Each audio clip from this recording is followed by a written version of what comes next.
Okay, so let's go to the fourth question. Here it is given that there are two conducting wires of same material. So they both have same row. Same material means the same specific resistance or resistivity. So we are talking about question number 4. Okay, same material, then equal length and equal diameters. That means they both have the same area. We know the equation for resistance R equal to rho L by A. So the question says about two conductors, two wires having same resistivity, same length and same area. So they both have the same resistance. So let us take the two wires as A and B. Wires are A and B. And what about the resistance? Resistances are equal. R equal to RB. R means resistance of wire A and RB means resistance of wire B. And then it is told they are first connected in series. So first they are connected in series. So let it be wire A and let this one be wire B. They are connected in series and then in parallel. Okay, so these two you have to take as two different circuits. So first they both are in series and then they both are in parallel. Okay, and here you can take a complete circuit and then we studied about their performance. Okay, let's connect a battery here and here also let's connect it, same battery. Okay, so same voltage is given in both the cases. It is given across the same potential difference. Then the ratio, find the ratio of heat produced in series and parallel combination. So let the heat produced in series combination be H1, let that in parallel combination be H2. So now first we are going for H1. Let's write the equation for H1 as, what's equation? I squared. Equation for amount of heat produced in a circuit is given by I squared RT. And here we have already taken, okay, not taken here. Let us take R1 as the effective resistance in series connection, R2 as the effective resistance in parallel connection. So for series I write I squared R1T and here I put suffix 1. So that is easy for us to understand. Suffix 1 is representing the amount of heat production. All 1 represents all quantities in series and let me go with the suffix 2 for the corresponding quantities in a parallel connection. And here I don't put a suffix for time t because we assume that we set the current for the same time in both the circuits. And for our conveniency, let us take it the time as 1 second. Okay, so we have to find what are I and R in both the circuits. So before we go for that, let us see whatever the resistance in each circuit. Here the resistance, they are identical resistors. So let me take the resistance as R. Here they are in series. So what is the effective resistance in series connection? There are two identical resistors. So sorry, let me put the suffix already we took here as R1. Effective resistance in series connection, resistance of this plus this. Since they are identical, so this is R, this is also R. So what is the answer? This is 2R. Same way, let's go for the second circuit. And here, what about the resistance of each resistor? It is R. So what is the symbol for effective resistance in parallel connection? It is R2. So what is the effective resistance of the combination? It is R by 2. Why it is R by 2? Because we know in series connection, if there are identical resistors in series, what is the effective resistance in series? We studied the equation NR, and in parallel we studied the equation R by N. So these two equations we used here for writing R1 and R2. And then before we go to current, let us see one thing. What is the relation between effective resistance in series and parallel? Look, in series it is 2R. So when you multiply 1 by 4 with the 2R, what do you mean by 2R? Effective resistance in series connection. Now what I did here, I just multiplied 1 4. So what answer I am getting here? This 2 cancel, here I get 2. I am getting R by 2. What is R by 2? Effective resistance in parallel connection. So effective resistance in series is, effective resistance in parallel, symbol R2. In parallel is 1/4 of effective resistance in series. So where the resistance is more, in series it is more.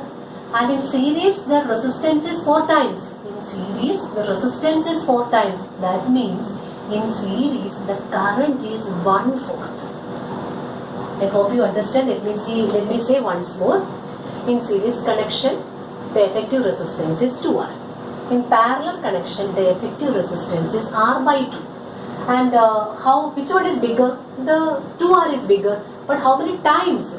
This 2R is 4 times. If you multiply 4 with R by 2, you are getting 2R. So the resistance in series connection is 4 times of resistance in parallel connection. So what relation we got? Resistance in series connection is 4 times of resistance in parallel connection. So we can see how the resistance and current are related as per Ohm's law. They are related inversely. If R1 4 times of R2, then I1 is not 4 times, 1/4 of what? I2. Because they are inversely related. Now, so let me rub this on. Okay, otherwise I have no space here to continue the solution. So now, what we are going to write? We are going to find the heat produced in series connection and parallel connection. Let me write H1. And so here, let us take the current produced in current in the series connection as I just assumed. So I write here instead of I1 I into I squared into what is R1? R1 I got here, it is 2R. R1 is 2R. So 2R into T. That is the equation number 1.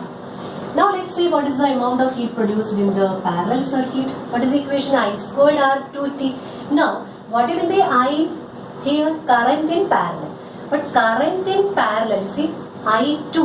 I1 is 1/4 of I2. So what is I2? I2 is 4 times of I1. And here, what will be I1? Current in series. But here I switched it to I. Okay, if you want, you put I1. Okay, then confusion will not come because everywhere it is 1. So I am writing I2 is 4 times of I1. So let me write instead of I2 square. See, this I2 I am writing 4I1 the whole square. I think you are getting it.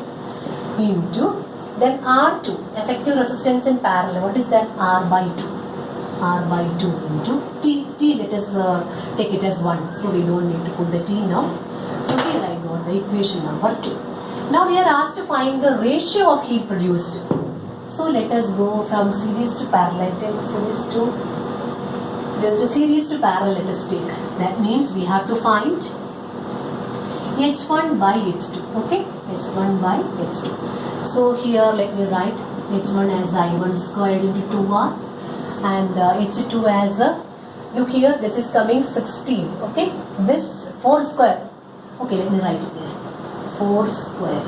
So it is 16 I1 square into R by 2.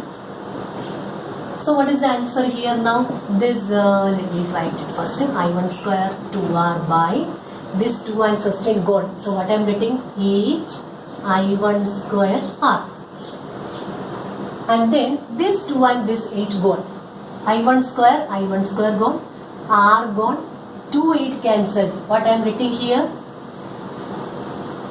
Here I get numerator 1. Because I1 square gone, R gone, this 2 and 8 cancelled, denominator become 4. So what is the ratio? 1:4. Okay, so here you need to revise the concept of Ohm's law once, means the relation between current and resistance, and then the relation, what is the expression for effective resistance in series and parallel when there are n identical.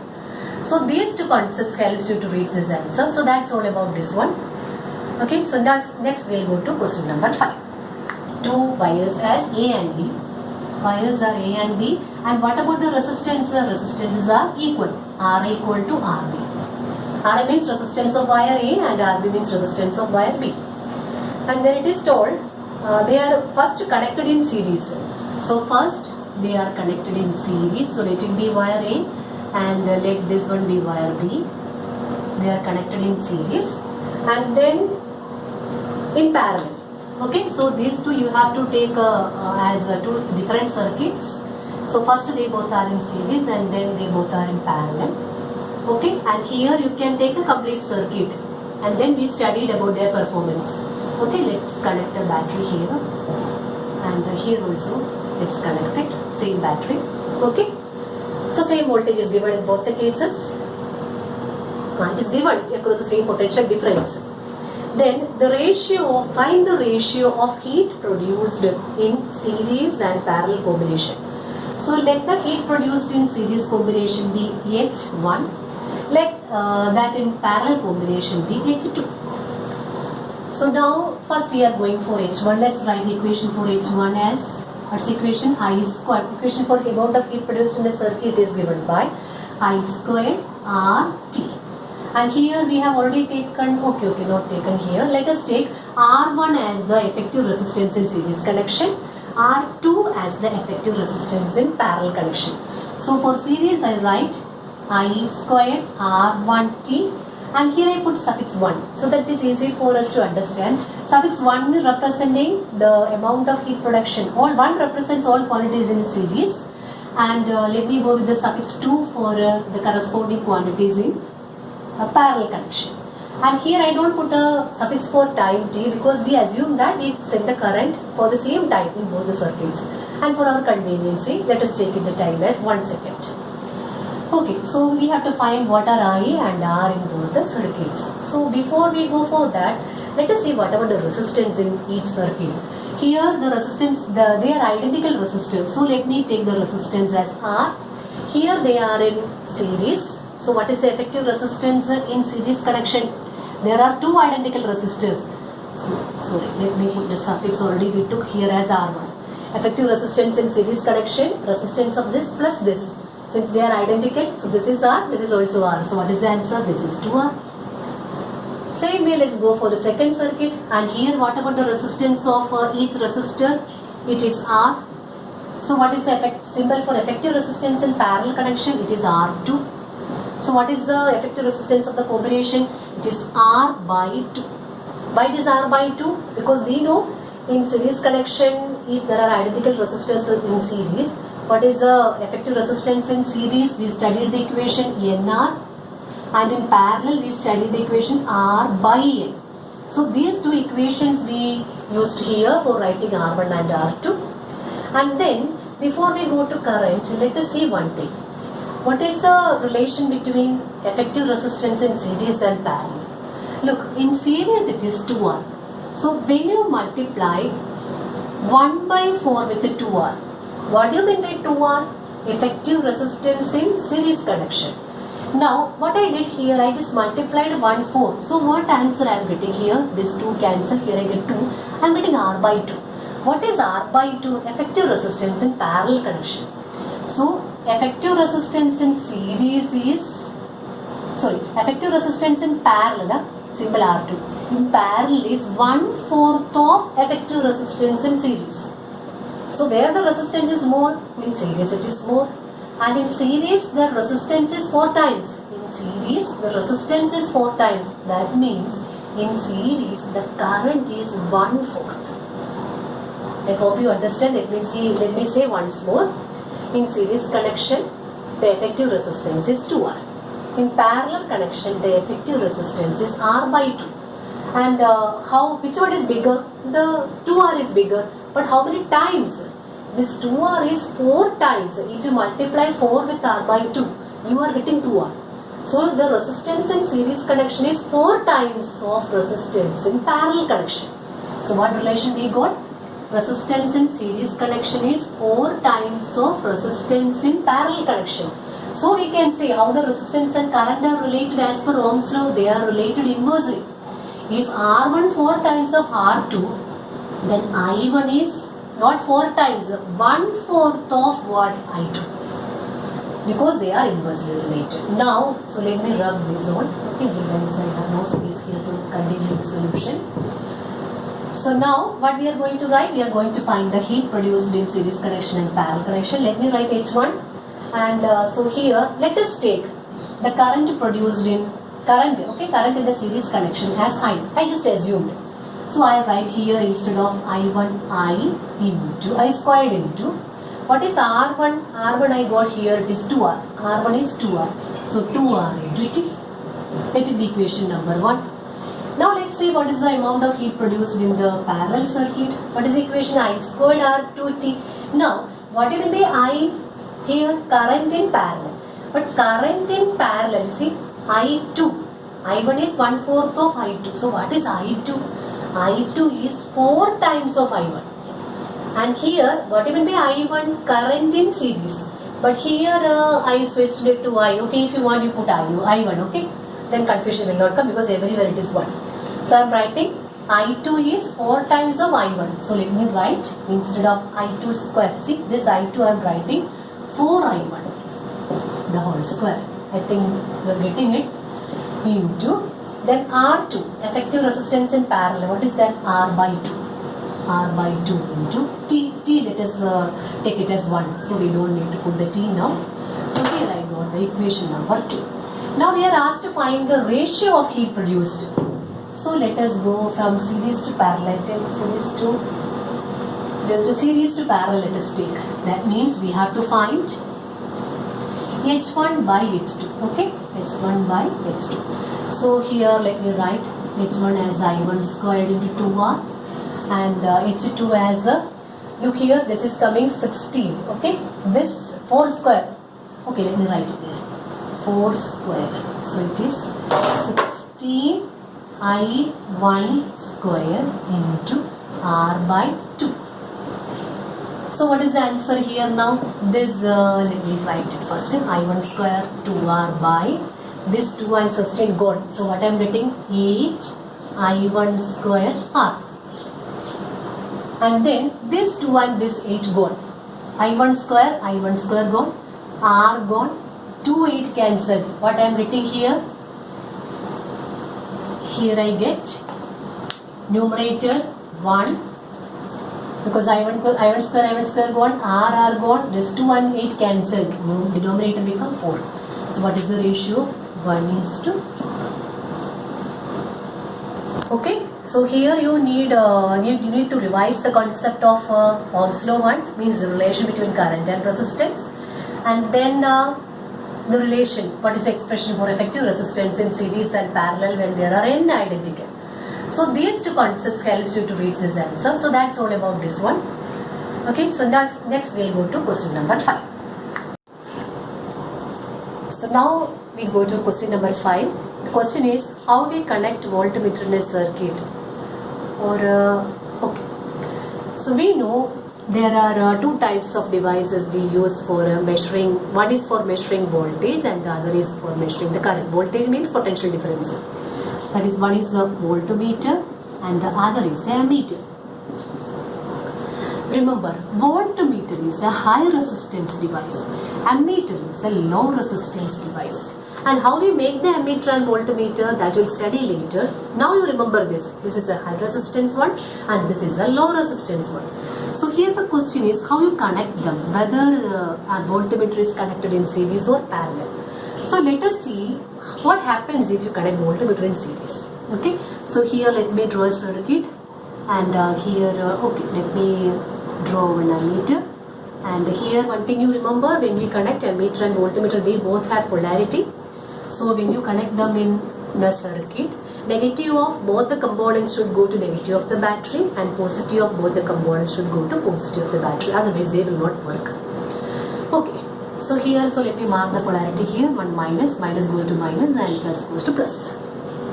Now let us see what happens when you connect voltmeter in series.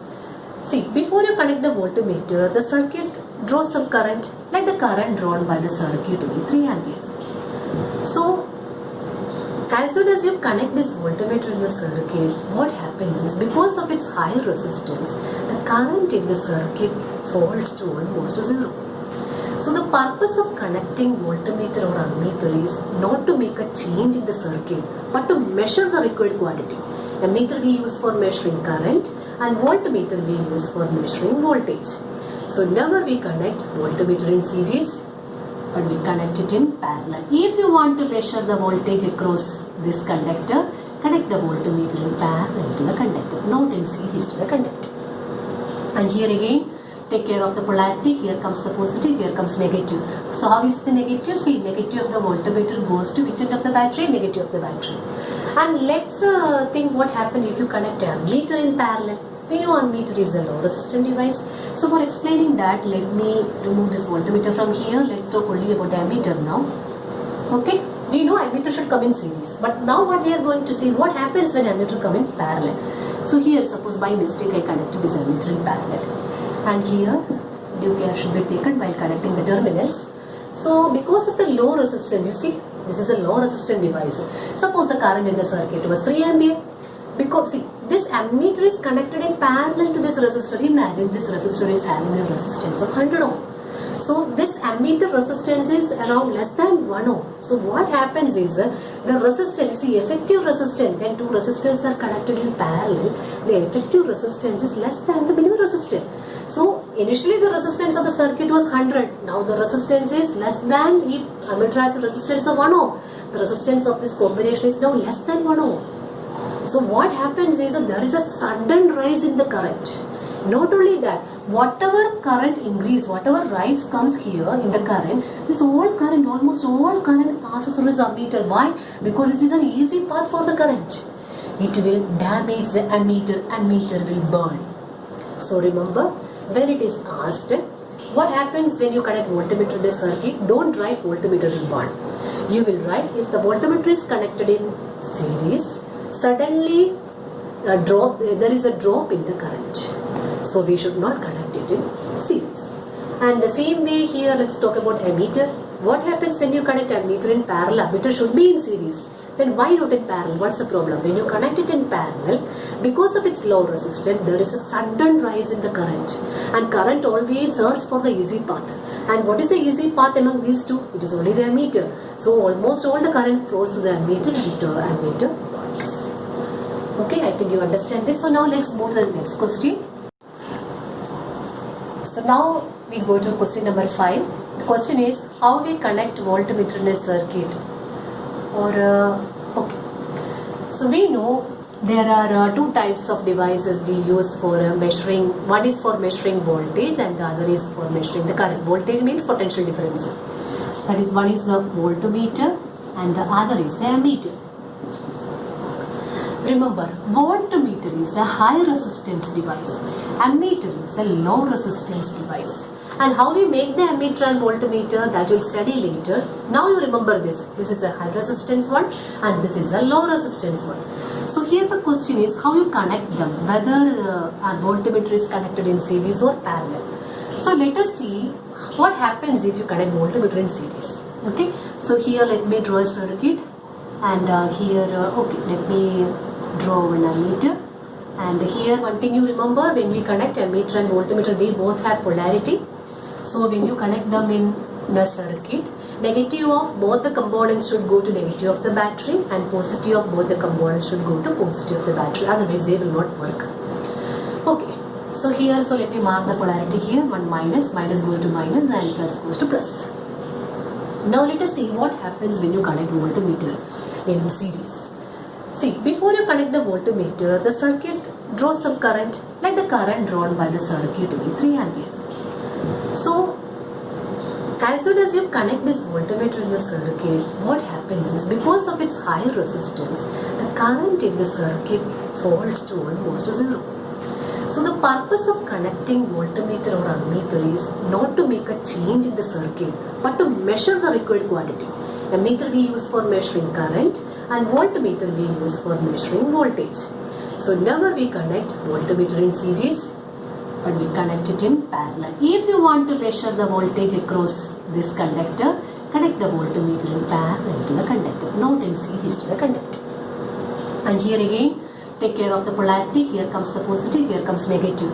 So how is the negative? See, negative of the voltmeter goes to which end of the battery? Negative of the battery. And let's think what happens if you connect ammeter in parallel. We know ammeter is a low resistance device. So for explaining that, let me remove this voltmeter from here. Let's talk only about ammeter now. Okay, we know ammeter should come in series, but now what we are going to see, what happens when ammeter come in parallel. So here, suppose by mistake I connected this ammeter in parallel, and here due care should be taken while connecting the terminals. So because of the low resistance, you see, this is a low resistance device. Suppose the current in the circuit was 3 ampere. Because see, this ammeter is connected in parallel to this resistor. Imagine this resistor is having a resistance of 100 ohm. So this ammeter resistance is around less than 1 ohm. So what happens is the resistance, see effective resistance, when two resistors are connected in parallel, the effective resistance is less than the minimum resistance. So initially the resistance of the circuit was 100. Now the resistance is less than, if ammeter has a resistance of 1 ohm, the resistance of this combination is now less than 1 ohm. So what happens is there is a sudden rise in the current. Not only that, whatever current increase, whatever rise comes here in the current, this whole current, almost all current passes through this ammeter. Why? Because it is an easy path for the current. It will damage the ammeter, ammeter will burn. So remember, when it is asked, what happens when you connect voltmeter to the circuit? Don't write voltmeter will burn. You will write, if the voltmeter is connected in series, suddenly there is a drop in the current. So we should not connect it in series. And the same way here, let's talk about ammeter. What happens when you connect ammeter in parallel? Ammeter should be in series. Then why not in parallel? What's the problem? When you connect it in parallel, because of its low resistance, there is a sudden rise in the current. And current always searches for the easy path. And what is the easy path among these two? It is only the ammeter. So almost all the current flows to the ammeter and ammeter burns. Okay, I think you understand this. So now let's move to the next question. So now we are doing question number 6. Here a copper wire is given, its diameter given, its resistivity is given. Then we are asked to find the length of the wire so that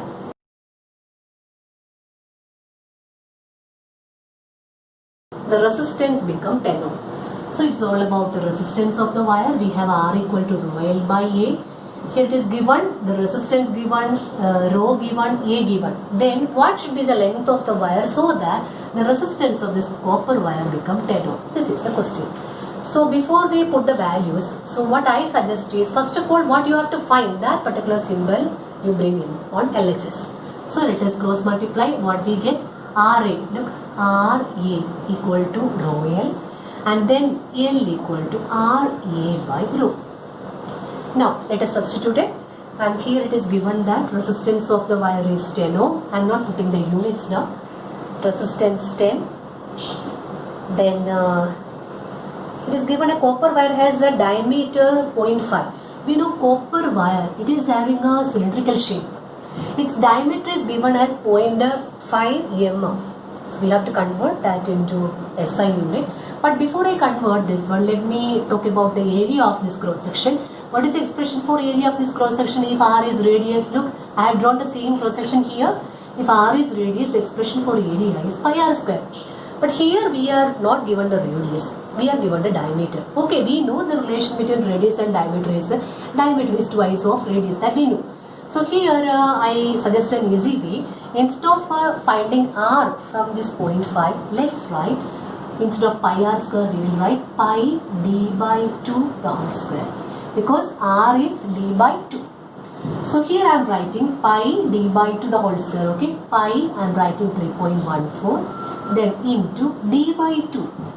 So I think here space is not enough, so let me write here I am writing resistance 10 ohm, then its area pi 3.14 into d by 2, d is 0.5 mm, so convert it into meter, 0.5 into, but 0.5 diameter, so by 2 is already there, okay, this you remember. So 0.5 into 10 raised to minus 3 the whole square. What is this? This is about area. Now what comes in the denominator? Resistivity. What is the resistivity of this wire? Resistivity is a 1.6 into 10 raised to minus 8. Now till last I will not do the simplification, but how to rearrange this one, let us see that. So it is coming 10 into 3.14 into, now 0.5 the square, 5 square is 25, so 0.5 the square become 0.25 into 10 raised to minus 3 the whole square. You know x raised to m the whole raised to n is x raised to m n, like that 10 raised to minus 3 the whole square. So minus 3 into 2, what is it? 10 raised to minus 6. Then 2 square, so it becomes 4, and that 4 comes down in the denominator. So let me write it there. And then what else is there in the denominator? Resistivity, 1.6 into 10 raised to minus 8. Now, so let us remove first this power, okay, then we'll proceed. This is 10 raised to minus 8, this is 10 raised to minus 6.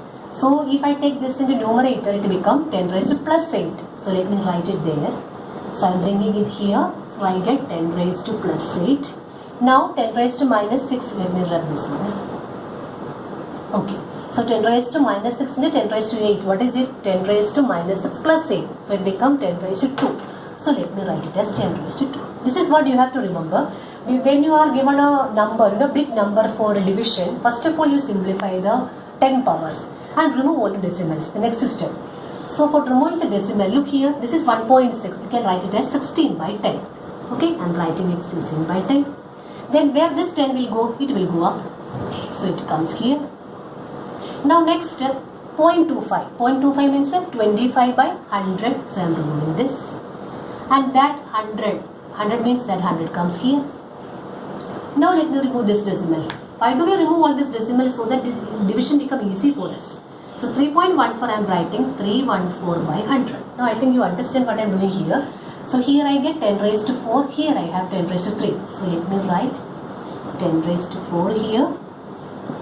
Then let me take it in the numerator. So I get the numerator will become 10 raised to minus 4. Now it becomes, this is 10 raised to 3, this is 10 raised to minus 4, become 10 raised to minus 1. Okay, 10 raised to minus 1. Now this one, you know how this 10 into 10 raised to minus 1 cancelled. So for the simplification, you know what to do. Okay, this since lower section you are practicing this all type of calculation or simplification. So on simplifying this, you get the answer around, I think, 122. Answer comes around, yes, approximately it is 122 meter.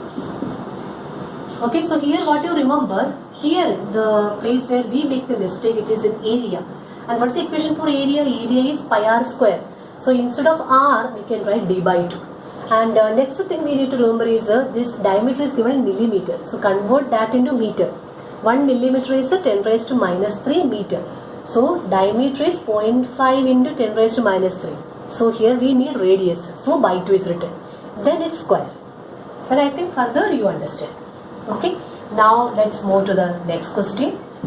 So now we are doing question number 6. Here a copper wire is given. Its diameter given. Its resistivity is given. Then we are asked to find the length of the wire so that the resistance become 10 ohm. So it's all about the resistance of the wire. We have R equal to rho L by A. Here it is given, the resistance given, rho given, A given. Then what should be the length of the wire so that the resistance of this copper wire become 10 ohm? This is the question. So before we put the values, so what I suggest is, first of all, what you have to find, that particular symbol you bring in on LHS. So let us cross multiply. What we get? RA, look, RA equal to rho L, and then L equal to RA by rho.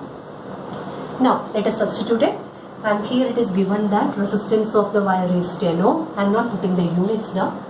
Resistance 10. Then it is given a copper wire has a diameter 0.5. We know copper wire, it is having a cylindrical shape. Its diameter is given as 0.5 mm. So we have to convert that into SI unit. But before I convert this one, let me talk about the area of this cross section. What is the expression for area of this cross section? If R is radius, look, I have drawn the same cross section here. If R is radius, the expression for area is pi r square. But here we are not given the radius, we are given the diameter. Okay, we know the relation between radius and diameter is twice of radius, that we know. So here I suggest an easy way. Instead of finding R from this 0.5, let's write, instead of pi r square, we will write pi d by 2 the whole square, because R is d by 2. So here I am writing pi d by 2 the whole square, okay, pi I am writing 3.14, then into d by 2. So I think here space is not enough, so let me write here I am writing resistance 10 ohm, then its area pi 3.14 into d by 2, d is 0.5 mm, so convert it into meter, 0.5 into, but 0.5 diameter, so by 2 is already there, okay, this you remember. So 0.5 into 10 raised to minus 3 the whole square. What is this? This is about area. Now what comes in the denominator? Resistivity. What is the resistivity of this wire? Resistivity is a 1.6 into 10 raised to minus 8. Now till last I will not do the simplification, but how to rearrange this one, let us see that. So it is coming 10 into 3.14 into, now 0.5 the square, 5 square is 25, so 0.5 the square become 0.25 into 10 raised to minus 3 the whole square. You know x raised to m the whole raised to n is x raised to m n, like that 10 raised to minus 3 the whole square. So minus 3 into 2, what is it, 10 raised to minus 6. Then 2 square, so it becomes 4, and that 4 comes down in the denominator. So let me write it there. And then what else is there in the denominator? Resistivity, 1.6 into 10 raised to minus 8. Now, so let us remove first this power, okay, then we'll proceed. This is 10 raised to minus 8, this is 10 raised to minus 6. So if I take this into numerator, it will become 10 raised to plus 8. So let me write it there. So I am bringing it here, so I get 10 raised to plus 8. Now 10 raised to minus 6, let me rub this one.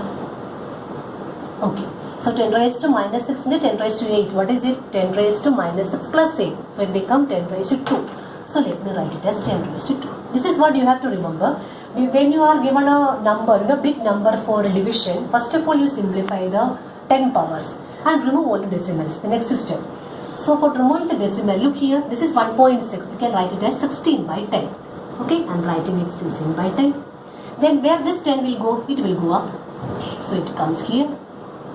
Now next step, 0.25. 0.25 means 25 by 100. So I am removing this.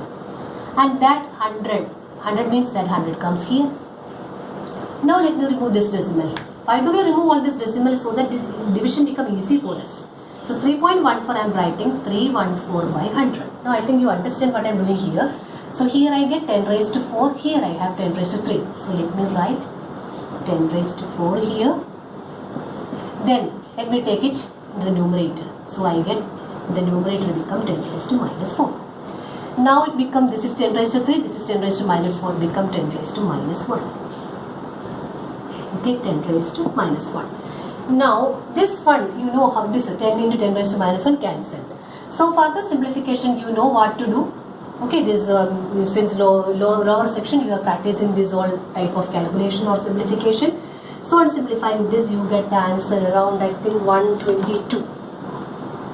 Answer comes around, yes, approximately it is 122 meter.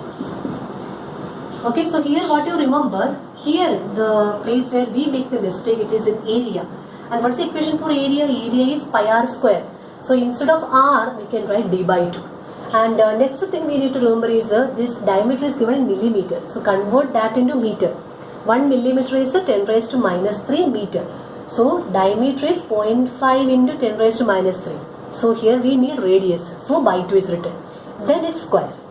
But I think further you understand. Okay. Now let's move to the next question.